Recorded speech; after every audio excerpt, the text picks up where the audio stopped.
Hey guys, welcome to this video. Get my free training underneath if you're serious about trading. Now, I did a stream today. I covered a lot on gold, but I was just going to do this video.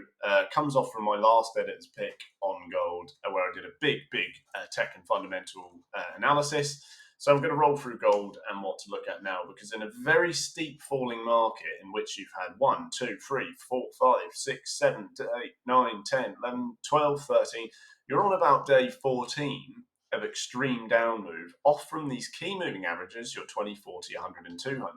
There's a lot of decisions that need to be made in terms of entries and exits, of course. Now, as I mentioned earlier, if you saw my stream, I did a really big market analysis. The reason why you're stalling where I've just drawn that red circle about your 1820 area is because you're coming into all these areas of key support.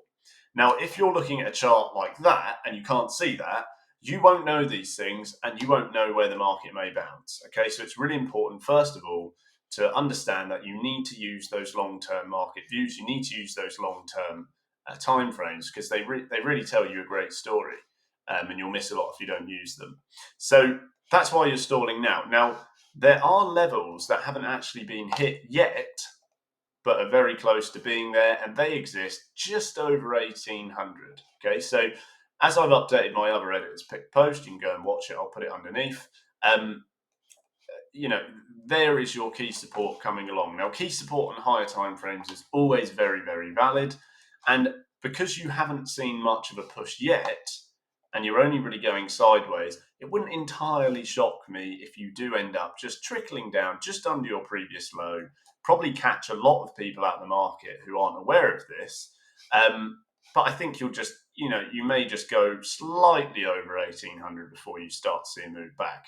Now, my long bias does remain. I do think you'll probably stop temporarily at this point, but ultimately get swing exits up near 1900. Probably preferable at this point, where you've got this key resistance about 1885, I would say. But if you haven't bought it already, I think you'll get an ideal entry at 1803. If you have bought it already, you could hold on for long side moves. You might get it with the news today. Of course, we've got NFP coming up. And if the NFP news can pull us nearer these high moving averages, that'd be very ideal. So in short, I think because of these lower time frames, you're not getting an awful great deal, and you're hitting on early MAs, very early minor resistance. You might trickle down before going up. I definitely wouldn't be short on gold. I think you're far too late to sell it. I think it's already come down significantly. You have to ask yourself, what is the point in selling when you've had the chance to sell, coming down, which many of you did, and many of you pulled off your long entries like the one we had there, okay, like these. But now it's not time to get short.